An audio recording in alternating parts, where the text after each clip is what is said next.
जय हिंद दोस्तों, कैसे हो आप लोग। आशा करता हूँ आप लोग अच्छे होंगे और अपनी तैयारी में मस्त होंगे।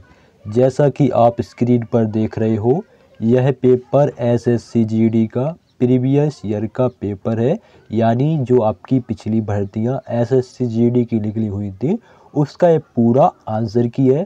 तो आज हम हिंदी के सेक्शन को या हिंदी के पार्ट को सॉल्व करने वाले हैं। इसके अलावा कुछ प्रीवियस ईयर के पेपर सॉल्व करवाया हूँ। अगर आप वो देखना चाहें तो वीडियो प्लेलिस्ट पर जाकर देख सकते हैं। एक बात और बताना चाहूँगा दोस्तों, हिंदी का जो प्रीवियस ईयर का पेपर है वो आप सुबह 4 बजे और शाम को 4 बजे, मतलब डेली 2 प्रीवियस ईयर के पेपर मैं आपको सॉल्व कराऊंगा। आपका जीके जीएस हो गया, हिंदी हो गया, रीजनिंग हो गया, और मैथ का 13 नवंबर से आपका एक प्रीवियस ईयर का डेली चलेगा। इसके अलावा हो सके तो 2 भी आपका डेली चलवाऊंगा, लेकिन एक तो आपका क्लियर डेली है ही। ठीक है, ये आप देख सकते हो, सेक्शन पार्ट डी हिंदी। इसके अलावा आपका एक जानकारी और, आपका एक न्यू वैकेंसी भी आ चुका है। ये आपका जो वैकेंसी है ये आपका 23-24 का है। ठीक है, और आपका न्यू वैकेंसी आ चुका है 2025 का, जिसके लिए आपका अगस्त में ऑनलाइन होना है। उसका एग्जाम डेट भी जारी हो चुका है। तो आपकी लगातार 2 वैकेंसी है, तो अभी से तैयारी में लग जाओ। तो चलिए दोस्तों, वीडियो स्टार्ट करते हैं बिना किसी देरी के। आपका है हिंदी का पहला प्रश्न, पढ़ेंगे ध्यान से। निम्नलिखित में से कौन सा सार्वनामिक विशेषण शब्द नहीं है? तो सभी को पता होगा कौन सा नहीं है, आपका मैं नहीं है। कौन सा नहीं है? मैं नहीं है। ठीक है, तो ऑप्शन 2 आपका बिल्कुल सही होगा। बढ़ते हैं अगले प्रश्न की ओर। अगला प्रश्न देखेंगे। निम्नलिखित वाक्य में रेखांकित अंश के स्थान पर सबसे उपयुक्त विकल्प निम्न में से कौन सा होगा? तो आपका यह वाक्य है, शत्रु मैदान से दौड़ खड़ा हुआ। तो आपका दौड़ जो है, ठीक है, जो दौड़ लिखा हुआ है इसके स्थान पर आपके 4 ऑप्शन दिए गए हैं। 4 ऑप्शन में से कौन सा सबसे बेस्ट आएगा, कौन सा सबसे बेस्ट बैठेगा? तो शत्रु मैदान से दौड़ खड़ा हुआ या भाग खड़ा हुआ, तो ऑप्शन 2 आपका बिल्कुल सही बैठेगा। ठीक है, अगर आप अदर ऑप्शन एक्सप्लेन करोगे, जैसे शत्रु मैदान से उठ खड़ा होगा, तो ये कोई मैच नहीं कर रहा। क्यों? आपको वाक्य के अनुसार नहीं बताना है, आपको इस दौड़ के अनुसार बताना है। जो आपका रेखांकित शब्द दौड़ है इसके अनुसार बताना है।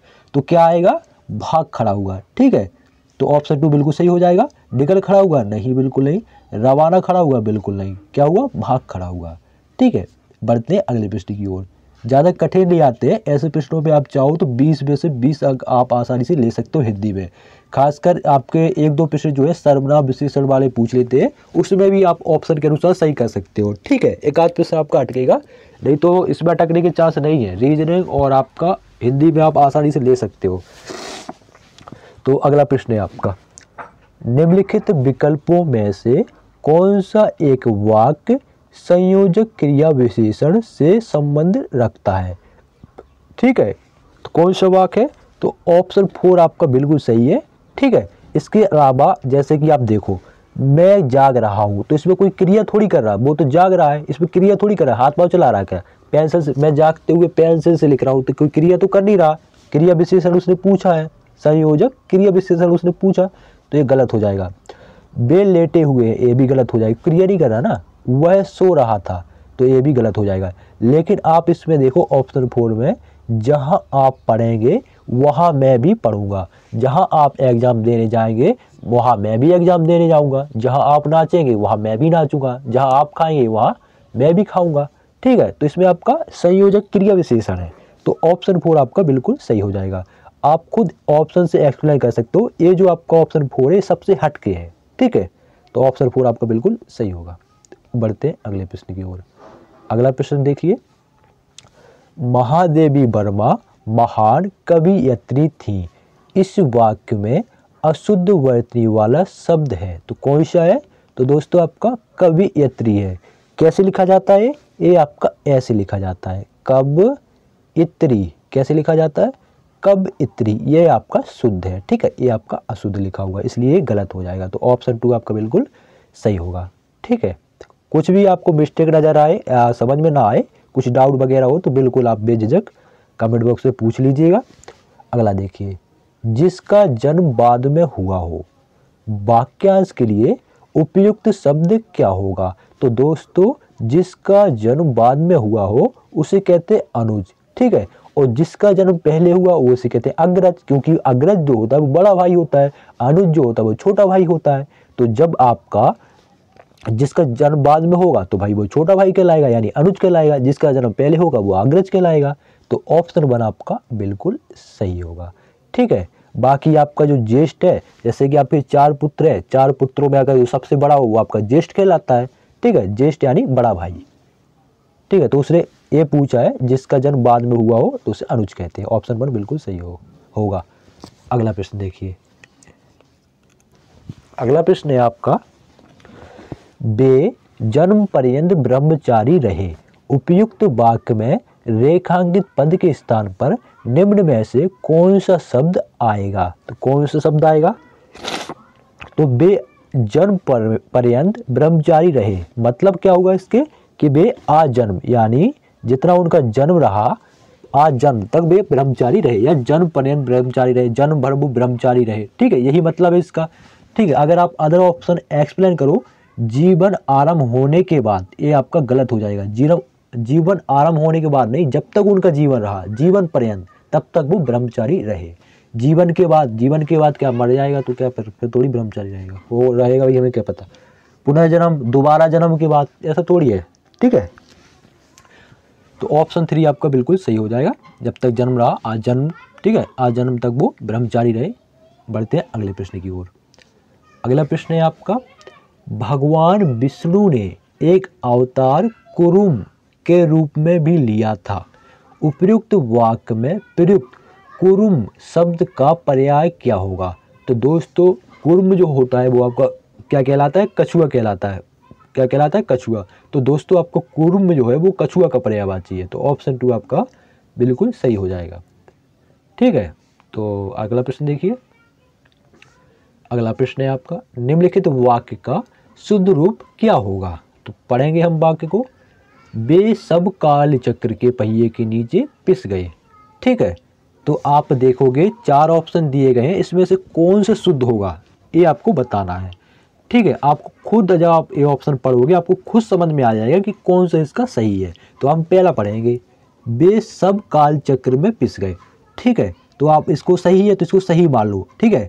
कैसे? देखो आप दूसरा ऑप्शन पढ़ो खुद, वे काल चक्र के नीचे पीसता गया, पीसता गया, तो आपका ये गलत लग रहा है ना आपको, वे काल चक्र के नीचे पीसता गया, तो ये आपका गलत हो जाएगा। आपको खुद वाक्य में पढ़ने में नजर आ रहा हो कि पीसता गया, ठीक है, यहाँ ये मिस्टेक है तो गलत हो जाएगा। अगला चेक करो, वे काल चक्र के पहिए के नीचे पीस गए, क्या हो गए? पीस गए, पिस गए पीस गए, तो ये आपका गलत हो जाएगा, ये मिस्टेक है। अगला चेक करो, वे सब काल चक्र के पहिए के नीचे पैसे गए, पैसे गए, भैया ये पैसे तोड़ी गए, तो ये आपका गलत हो जाएगा। तो आपका जो सबसे बेस्ट है वो है आपका वे सब काल चक्र में पिस गए, ऑप्शन 1 आपका बिल्कुल सही होगा। आप ऑप्शन पढ़ोगे खुद समझ में आ जाएगा, ठीक है। अगला देखिए, पर्यायवाची के आपके मिलेंगे 2 प्रश्न मिलेंगे, ज़्यादा नहीं मिलेंगे, ठीक है। विलोम शब्द का 1 मिलेगा, किसी में 2 भी मिल जाएगा, लेकिन शुद्ध वाले आपके काफ़ी 3-4 प्रश्न देखने को मिल रहे हैं, ठीक है। अगला देखो, नाव के पर्यायवाची शब्द से निम्न वाक्य पूर्ण कीजिए। तो हम वाक्य को पढ़ेंगे, नाविक डैश से नदी पार करता है, ठीक है। तो डैश के स्थान पर कौन सा शब्द आएगा? नाविक रैन से नदी पार करता है, नहीं, ठीक है। नाविक कश्ती से नदी पार करता है, तो ये बिल्कुल सही हो जाएगा। नाव का पर्यायवाची क्या होता? कश्ती, गाँव की मस्ती में, और ऐसा कुछ गाना है ना, बैठे हम कश्ती में, ऐसा कुछ गाना है, ठीक है ना। कश्ती यानी नाव होती है, ठीक है। तो नाव का पर्यायवाची क्या है? कश्ती।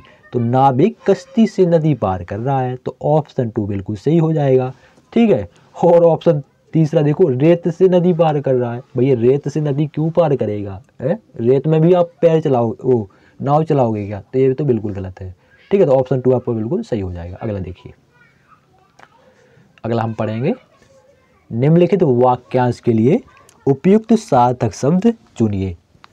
पढ़ेंगे वाक्य को, भाप के कारण होने वाला अंधेरा क्या कहलाता है?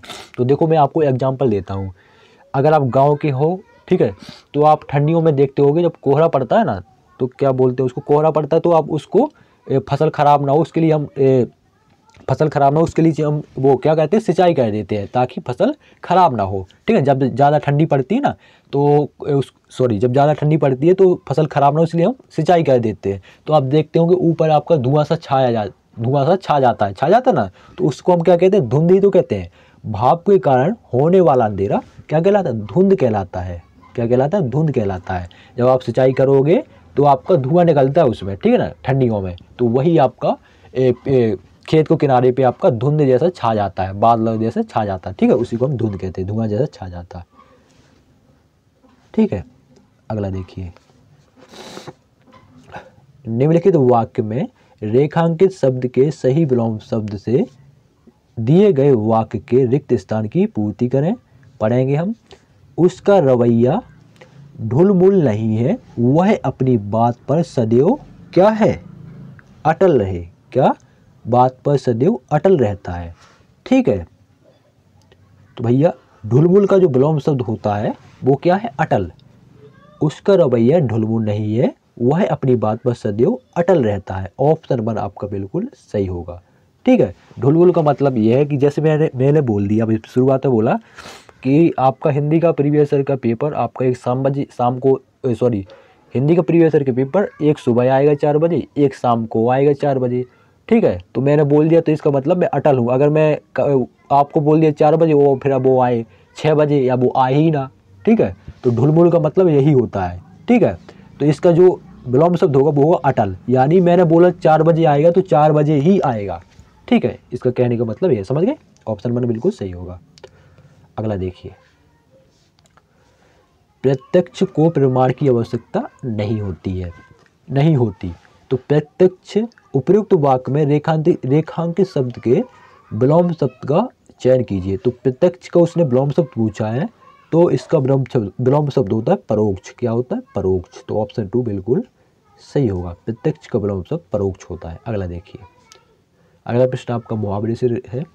घोड़े बेचकर सोना, मुहावरे का सही अर्थ है। बच्चे को ही पता होगा। ठीक है, तो भैया घोड़े बेचकर सोना अपन लोग भी क्या है कि अपन लोग जो अपना आसपास का जो लैंग्वेज है उसमें हम यूज करते हैं।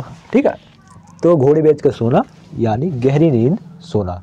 ठीक है, कहते हैं घोड़े बेच के सो गया, तो मतलब गहरी नींद में सोना, कोई दिक्कत नहीं उसे, ना कोई परेशानी, गहरी नींद में सोना। ठीक है, तो ऑप्शन 2 बिल्कुल सही होगा। नींद ना आना ये तो भाई गलत होगा, जिम्मेदारी ना लेना ये गलत होगा, खुश होना ये गलत होगा। ठीक है, अगला देखिए, नीचे दिए शब्द के लिए उचित वाक्यांश दिए गए विकल्पों में से चुनिए। भैया ये है आपका शब्द अन्यमनस्क। क्या, अन्यमनस्क किसे कहते हैं, जिसका मन किसी दूसरी ओर लगा हो। ठीक है, अन्न माने दूसरा होता है, अन्यमनस्क मन माने वही आपका माइंड होता है, मन। ठीक है, तो इसको क्या कहते हैं, अन्यमनस्क को जिसका मन किसी दूसरी ओर लगा हो उसको अन्यमनस्क कहते हैं। ऑप्शन 1 बिल्कुल सही होगा। अगला देखिए,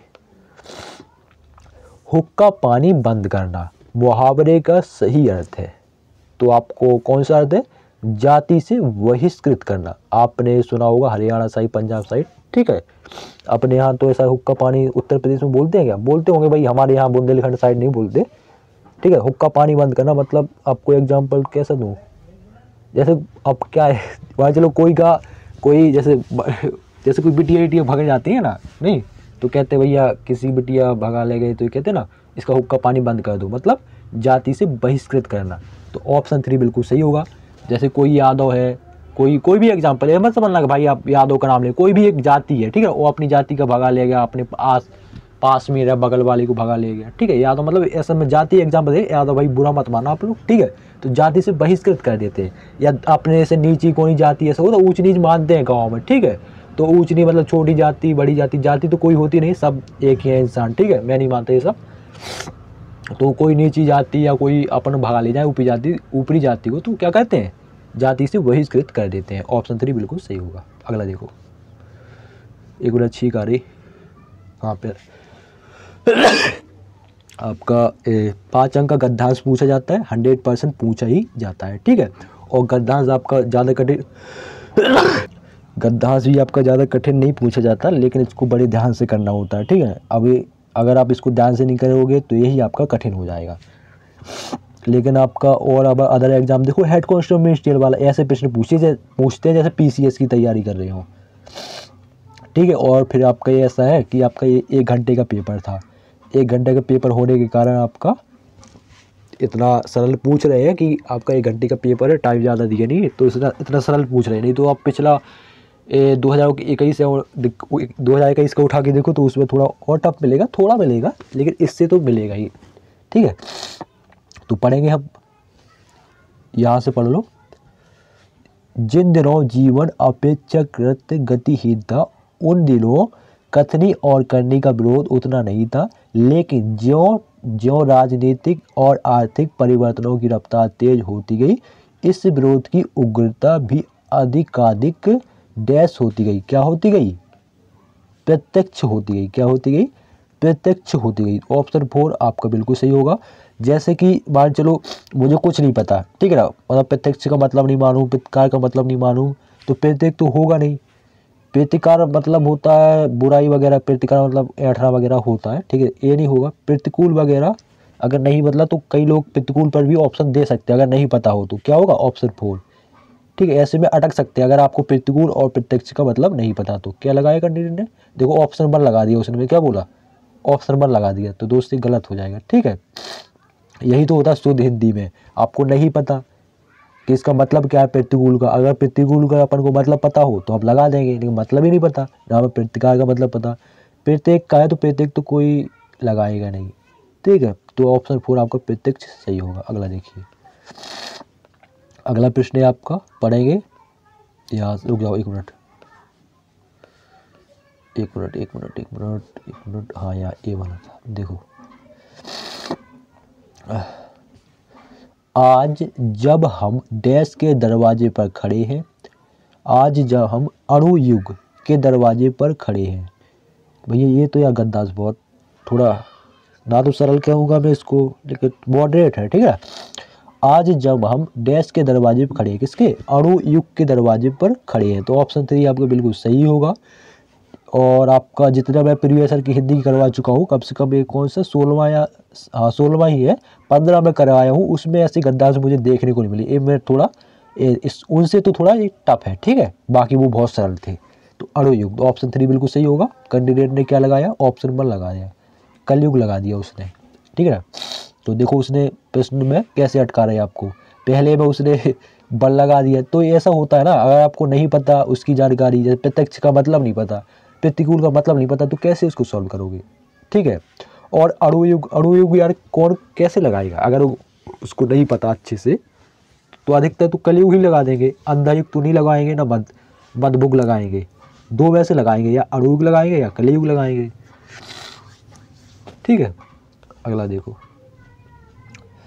अगला पढ़ेंगे हम कहाँ से, मानव मन की अतल गहराई में हम यदि झांक कर देखें तो आज भी डैश की दामित वासनाएं, किसकी? डैश की, तो गुहा मानव की, किसकी?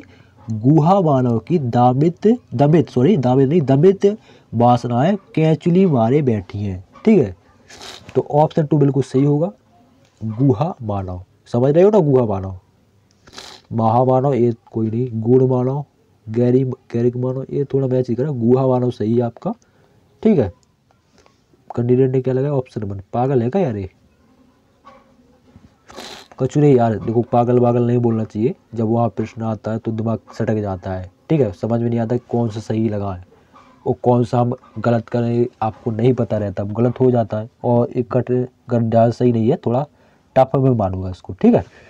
इसने वाक्य जो है वो अलग, ऑप्शन जो है वो अलग थोड़ी प्रकार के दिए हैं, उस ऑप्शन को मतलब नहीं पता तो कैसे सही करेंगे। अगला देखो, यहाँ से पढ़ लो, वाणी उसकी हमारे आचरण की तुलना में हमारे उद्धार, यहाँ से, वाणी उसकी कितनी ही सांस्कारिक क्यों ना हो गई हो, पर डैश में मैल के पर्द और भी मोटे होते गए हैं, किसमें?